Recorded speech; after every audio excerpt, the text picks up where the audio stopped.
Welcome to Everyday Ethics on this fine Friday afternoon or morning or evening. I don't know. Depends on where the hell you are, I suppose. Either way, it's the last Everyday Ethics of the week. I think we'll have a great discussion, as we always do. Please remember, we love your super chats and super stickers. We want you to like. We want you to share. We want you to subscribe. And Persephone probably wants you to do some other things. She was just ranking on me before we came on the air. So go ahead, Persephone. Please don't forget to follow us on Twitch and also find us on Spotify. Go check out the merch. Go check out the website. Answer the questions from the Capitalist Corner. Hi, Danny. That was a speed run. The Capitalist Corner. Hi, Danny. He said, "What's up, Persephone?" So I said, "Hi." Hi, Danny. Speed running. So Persephone is now flirting with the audience, my friends. Okay, so I wanted to tell you about this movie I watched yesterday. And this movie was absolutely ridiculous. I don't ignore your calls. You FaceTime me and hung up. Okay, anyway, I'm thinking maybe we can do something tonight, Danny. I'm not sure yet. Maybe give me a call at 3. We'll talk things out. Did you change your shirt? I did. I took a shower. I hadn't showered yet before the other episode because I'm busy. People don't understand this. This is my problem. And people think like because I work from home, like the people around me just think that I'm just like sitting here twiddling my thumbs. So it's fine to interrupt me no matter what I'm in the middle of. Oh, hey, well, how you doing? Well, yeah, maybe. Dude, I'm not looking at OnlyFans on this thing. You know what I mean? But anyways, I digress. So I watched this movie last night, Nick of Time. It's a 90s movie with Johnny Depp. So what happens is he's at the airport with or train station, whatever, with his daughter, and there's these two people watching, and you're assuming they're cops, and they're like, well, that person's not good. Who are we looking for? And then they go and they tell him, hello, we're the police. We need to talk to you. Turns out they're kidnappers. So they tell him that they are going to kill his daughter if he doesn't kill this lady. The lady turns out to be the governor. Now, this is where the movie gets real ridiculous because everybody is involved. So everybody he goes and tells, all the governor's security, they're all involved. The governor's husband is involved. So why, if you've got all these experts on murder that are all in on it, did they go and get some random schmuck and try to have him do it? And then he outsmarts him throughout the movie.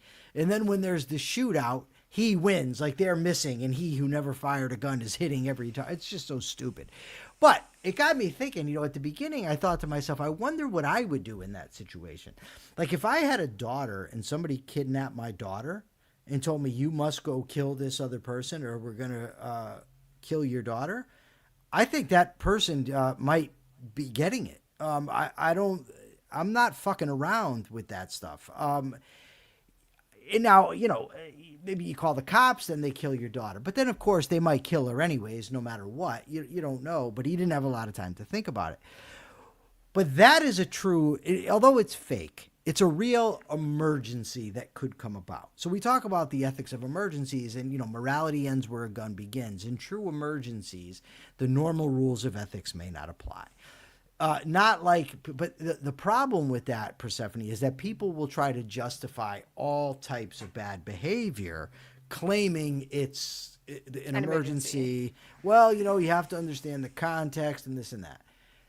The guy's daughter was kidnapped. They were going to murder her, so that presented a real emergency. So it kind of got me thinking about emergencies.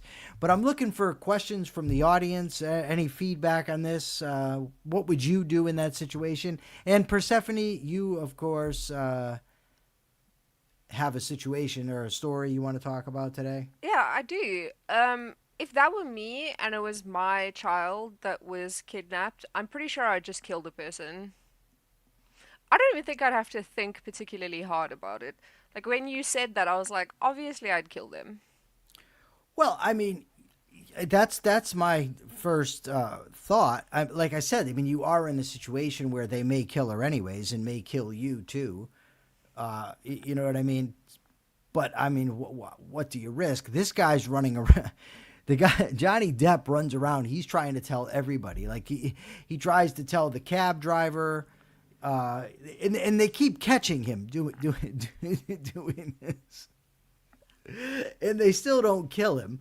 No matter what happens, they don't kill him. Which He is finally gets the shoe shine guy involved, Charles Dutton. And when he gets the shoe shine guy involved, the shoe shine guy gets like the maintenance staff of the hotel involved, like the janitors, and they're all. It's a ridiculous movie. Okay, what's your so what did you say, Danny? There's no way you can do today for the coffee, and Persephone, you go ahead. so there actually is a question From from Akira, Akira. but Akira Yes. doesn't seem to be here now. Ask Akira, it if you anyway. If Akira's not here, that's his fault. Let me know the question. Oh, I forgot to send this to Pellegrino too. slacker. Okay, so Wicked. Akira's question was, yesterday I was arguing with a Catotarian friend about the importance of objectivism. He told me Rand is dead, get over it. He then asked me at what point you guys are the ones dragging your feet. He told me those things in the context of the current state of the objectivist movement.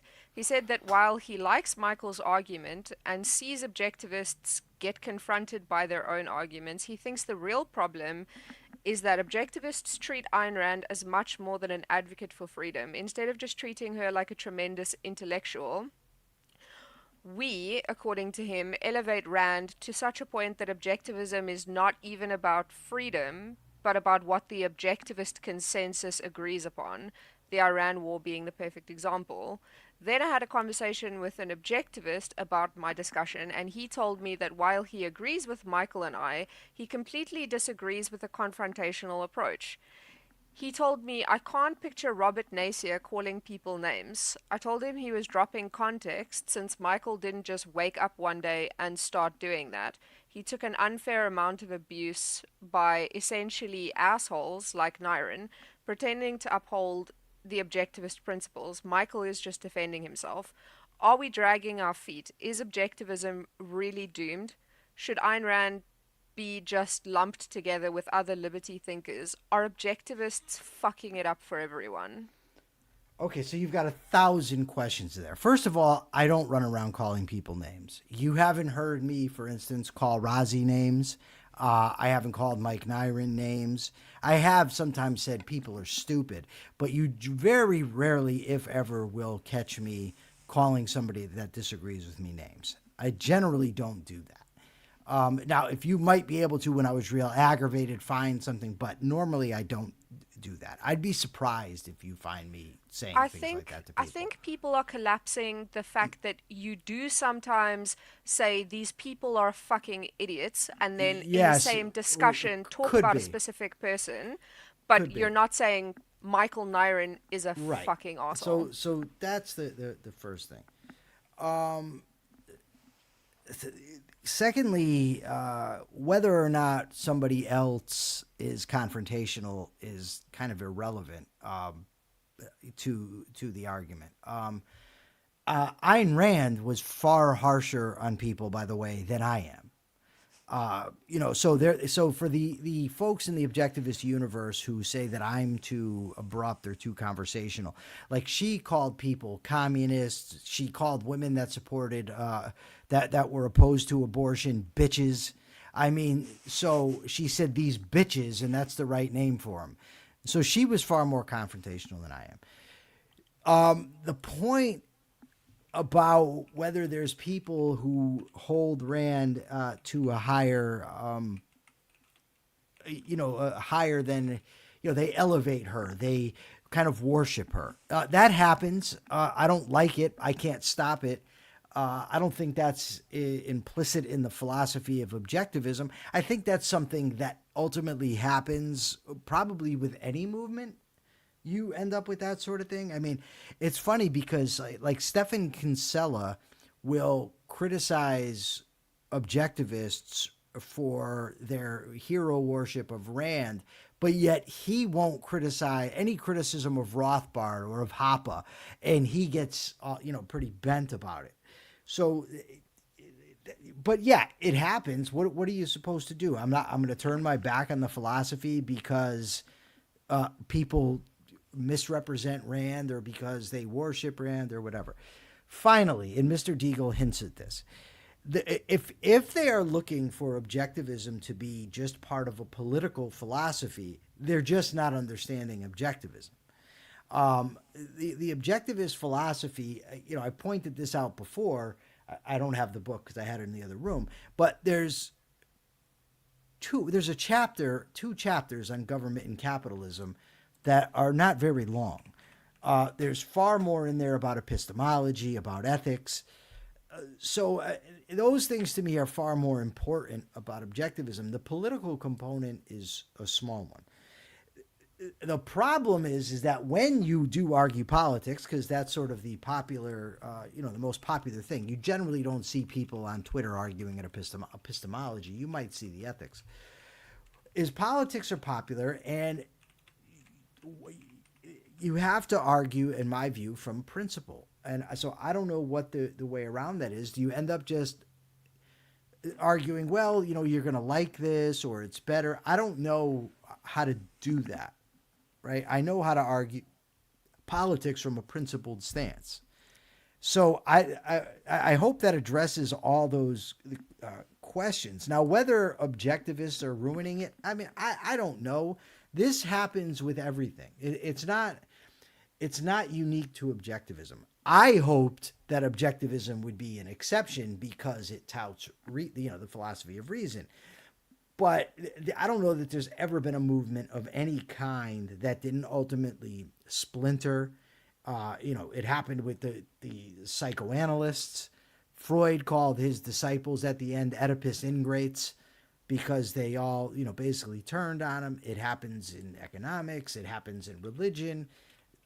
So I don't know how you can combat that or if it's relevant. I think that the main thing to do is forget about the labels per se as anything but sort of. They're important in the sense that they identify something, but just make your arguments. Okay, you don't want me to use Ayn Rand. You don't want me to use objectivism. Okay, well then what's the argument for liberty?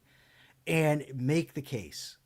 Make the ethical case. What is ethics? What is the definition of ethics? What does it mean to be ethical? What does value mean? Where does the concept value come into play? If somebody is making ethical judgments, okay, by what standard? What approach are you taking? I do think that the biggest error there, though, Akira, is the conflation of objectivism and libertarianism as if they're competing for the same space when objectivism is far broader than just politics. I hope that answers the question. It was a very long question. Yeah. But as far as being combative, I don't know, how much should I take? How much should I take of people online telling me I don't know what I'm talking about, or I don't understand objectivism, or somebody telling me I need to go to ARI University because I don't understand the philosophy and I need to meet up with Ankar Gate and have him teach me, or telling me I don't live like somebody thinks an objectivist should live, or I'm elevating the Constitution above reality. How much of that, I'm a rationalist. Should I just sit back and say, oh, that's cool? And by the way, I didn't come back and call those people names. I came back and said, why don't you debate me? If you're so convinced that I'm stupid or I don't know what I'm talking about, I don't understand objectivism, I'm a rationalist, it should be easy enough to prove, right? If I'm doing all these things, if I don't understand the philosophy, you should be able to prove it. It should be easy, right? So I would then ask any of them, well, okay, what do you think I don't understand? Let's go. We could go point by point. I've been having a disagreement with somebody online the last couple of days who is postures himself as an authority in the objectivist movement and doesn't know what he's talking about. I'm willing, when I come across those types of things, look, open the books. Let's go. We could go quote for quote. We could go page for page in OPAR. I just about have, I'm not going to say I have it memorized. There's very little in OPAR that I don't know or that I don't understand. I've read that book countless times. So when somebody challenges me and insults me, I don't know. Am I supposed to just say, "Oh well, I'm gonna be a nice guy," and Robert Nasser isn't.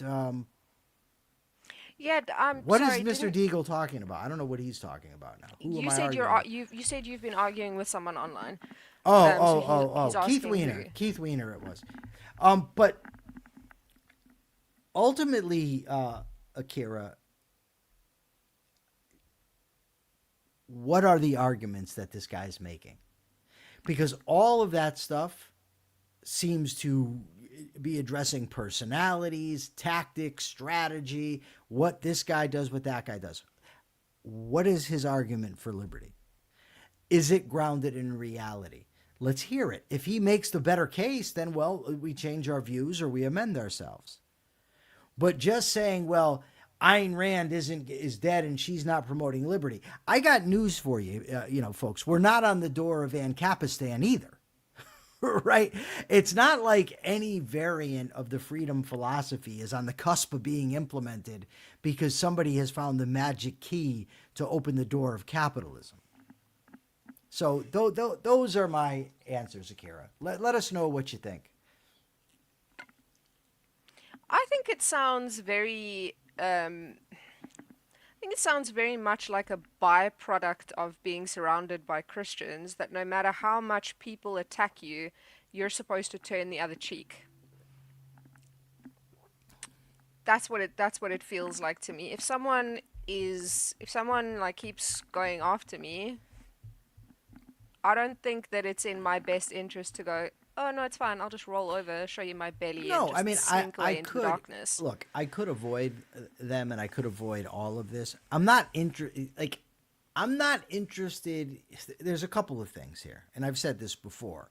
I don't want to make my brand all about internecine objectivist fighting. It's not something that really interests me much, right? Like when I say it doesn't interest me, what I mean is there's things I'd rather be doing. I want to build my audience, expand it outside of objectivist libertarian circles. I want to bring more people in, right? The problem is there's a philosophy that helped change my life, and I see it being misrepresented badly. So then I'm in the conundrum, what do I do? Right? Do I just shut up, cede it to those people, and try to build a different audience, or do I stand up and fight for it? And it's not an easy choice. It's by no means obvious to me. It does happen to be that every day that I get up and go through social media, this is what I see because this is what the algorithm feeds me. I, of course, could change that by not going on social media or by clicking other things. I just don't know if that's what I should do. What is the philosophy? I set the tone 100. The philosophy is Ayn Rand's philosophy of objectivism. While I don't identify as an objectivist, the philosophy still fuels much of my thinking and my behavior, my worldview.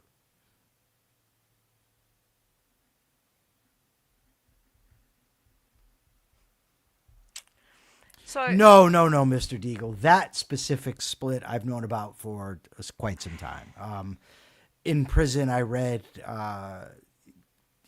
Truth and Toleration and Objectivism by David Kelly. I've read the Radicals for Capitalism by Brian Doherty. I've been well aware of that specific split. That's the surprising split that really surprised me. The first one was how many self-proclaimed objectivists defended Trump. That shocked me. I couldn't believe it, mainly because I'd never read anywhere where Ayn Rand or Dr. Peikoff defended a politician like that. Never. I've never seen it on either side. They've been critical of both sides of the aisle, was all I was ever aware of. That was the first thing that shocked me. Then what shocked me even more than that was when the objectivists who had been critical of Trump, who, in my view, were the reasonable ones, the ones who got it, who, sometimes they went a little overboard, in my view, calling Trump Hitler or the ICE the Gestapo, which I disagreed with. But when then all of a sudden it came to the war in Iran, were just quick to support the guy that they had called Hitler, quick to support, the guy who they said was running the Gestapo in a war against Iran, and told me that the Constitution is, it's flawed. This war is more important than the Constitution. And on top of that, we're unwilling to look at the facts, unwilling to bend at all regarding the history of Iran or the history of militant Islam.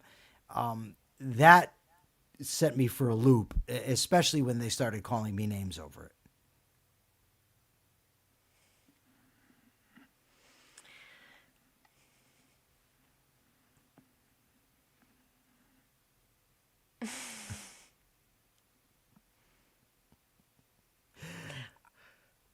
If you had that power to click your fingers and make the president, you probably wouldn't want to make me the president.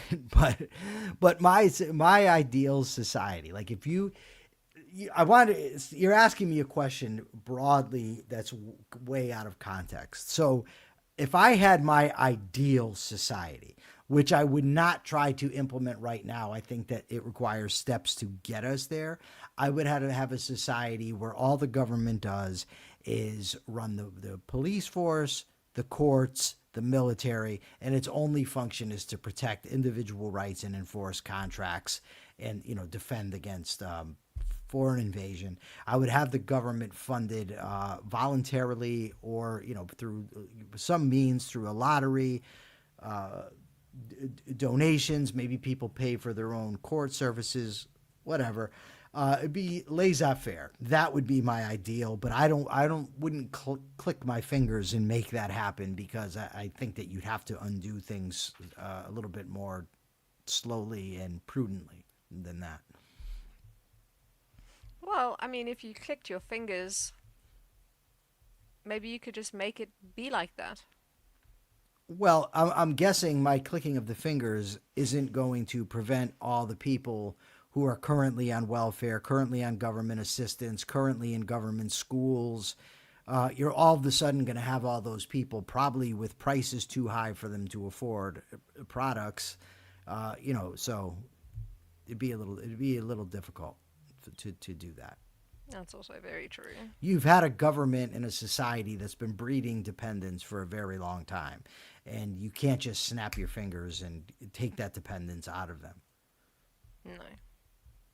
And you have to change a lot of minds as well. Well, that's true too. You snap your fingers, you end up with this society, and they hate it and just vote it out anyway. Mm. Um, so the thing that I wanted to talk about is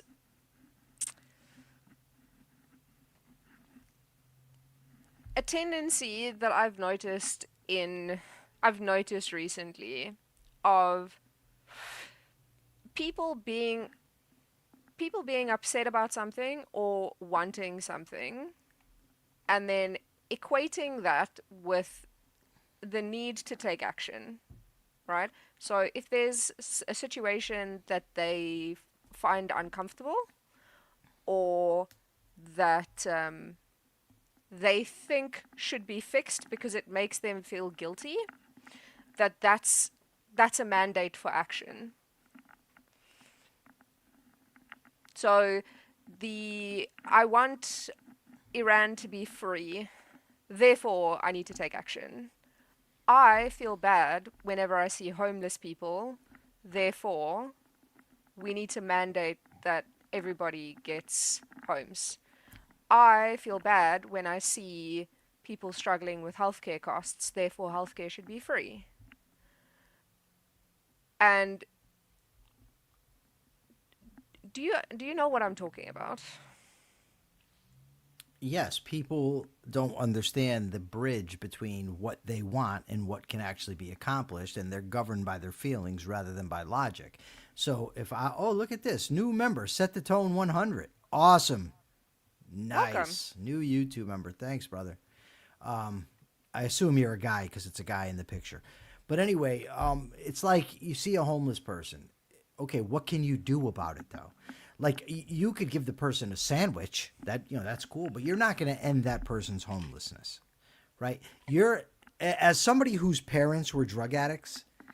I know like you can beg them, you can plead, you can do whatever you want. You're not going to stop it. You're not going to change it. And a friend of mine whose father died of a drug overdose was telling me once, you should talk to your parents. I have. He says, no, you really should. Yeah, I have, dude. And he's telling me, yeah, but you're going to feel bad if something happens. I'm really not. Like, I'm not because I can't control them. There's nothing you can do. Similarly, I want, people should have health care. And so they think, okay, well, let's have the government pass a law without regard for, first of all, the rights violations that are going to occur on your way to that. And the other thing is you're assuming that the policies you're going to enact are going to work. Similarly, when it comes to war, look, there's a lot of evil actors out there. China, Russia, Iran. These are all bad countries. That shouldn't be the case. Okay. What is your war going to do, though? Is it actually going to fix that problem? Because a lot of people that supported the war in Iran based on how they thought it would go or they thought it should go, not based on the person who's actually executing this war, right? Like if anybody is surprised by the way Trump is conducting this war, support the war, don't support the war. That's really not my point right here. Is anybody surprised that he keeps talking about the Iranians want to make a deal, that he keeps threatening and not following through, that he's telling Netanyahu to slow his roll, that he keeps claiming victory and lying about what's going on? Does that surprise anybody? Because the people seem to think that, okay, I want the Iranian people to be free. I want the regime to be gone. If Trump goes to war, he's going to get rid of the regime. The right factions are going to take control of Iran. They're going to be free. We're going to be safe. I'm sorry, but the real world doesn't operate that way. It doesn't operate based on what you want and what you think. It operates based on facts. And the fact is, Donald Trump is a liar and an incompetent. And anybody who thought that he was going to run this well deceived themselves. And then the question becomes, because people say, no, I never trusted him to do this. Well, then why did you support it? If you knew what he was going to do, then why would you support it? Especially given that it took violating the Constitution to do. So you violated the Constitution and didn't get anything out of it. Right? There was this idea, well, the Iranian people are going to be free. Pahlavi is going to be instituted. Well, Trump said no right off the bat. Yeah. Right? So, I don't know, but I think that's what you're talking about is people think that if they wish something hard enough that they can make it happen, and it just doesn't work that way. It's a little bit of that, and it's also treating emotional discomfort as like a reason to act. But it's sloppy to think that just because something makes you uncomfortable, that is enough reason to act, especially not when you're not thinking of what the reality is. And there's also this, what I've seen with you, not you doing it, but people doing it to you, is you tolerating a bad thing is not the same as endorsing it.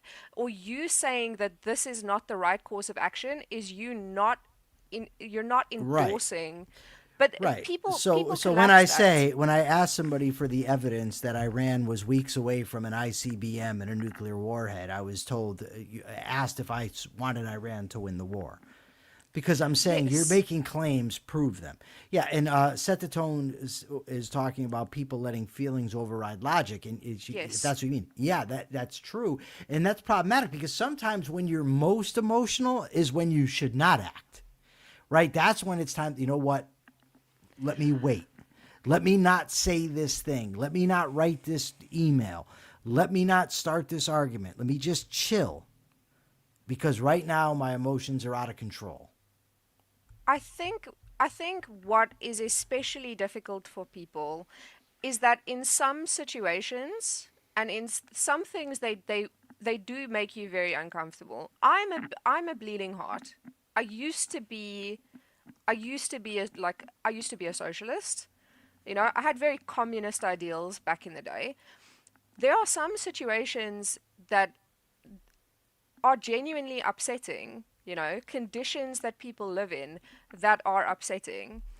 And it's difficult for some people to understand that there might not right now be a good solution to that. Because if you think they don't think about all of the consequences, they think about eradicating the source of their emotional discomfort and not what the consequences of that would be. You know what I mean? So seeing people not have healthcare and not having food, that's the source of their emotional discomfort. They don't like seeing it, it makes them unhappy. They want to eradicate that. They don't think about what that would mean long term. Not just the direct consequence, well, if the government gave everybody homes, then there would be no homeless people. Yeah. But what would that mean? Yeah, I think a They lot don't of think those about. positions, quite frankly, are gutless. Like I'm not an interventionist when it comes to war. Doesn't mean war is never necessary. But Hmm. so if somebody takes these types of positions, I want kids to have an education. I want people to have health care. I want people to have homes. I'm opposed to war. It's just so gutless because it's easy to virtue signal and say you're for all these pie in the sky things. The question is, can they actually be achieved? And are the methods that you're going to try to achieve them moral? Right? It's Yes. one thing, I want the kids to have an education. It's another thing to say, go rob their neighbors to pay for it. And the See, people who do that, would not likely be willing to commit the robberies that they're advocating the government commit. and someone will hear you say that and go, oh, so you're just fine with kids not having an education and Well, you're that's what I fine, mean. Yeah. yeah, Yeah, with I am. people Yeah. not having homes. Sure. But like, I'm, I agree with you. I agree with you. I'm not fine with those things, but I also recognize that having the government step in and having the government step in and do that, that's not a solution. No. It would make things worse ultimately because I have looky eyes, as Megan Rubin says, and I can see what's happened in history, right? So, as uncomfortable as it makes me and as unhappy as it makes me to see people suffer, I also know I can use my looky eyes and say, well, getting the government involved and implementing a socialist society is not the right idea. And I think that's a good place to wind up because that's a good point. Speaking of the aforementioned Megan Ribbons and her looky eyes, there she is. Wow, right on cue. Megan will be with me tomorrow on Capitalist Corner Weekend Edition on this channel, The Rational Alternative, 12 p.m. Eastern Time tomorrow to discuss education. So, I mean, look at it. You're going to have somebody that's very pretty, and also we're going to have Megan Ribbons. It's going to go very well tomorrow. Great discussion. Megan is a PhD biologist, and I'm here with a microphone. Uh, so please join us tomorrow. And until then, folks, please be ethical. Bye.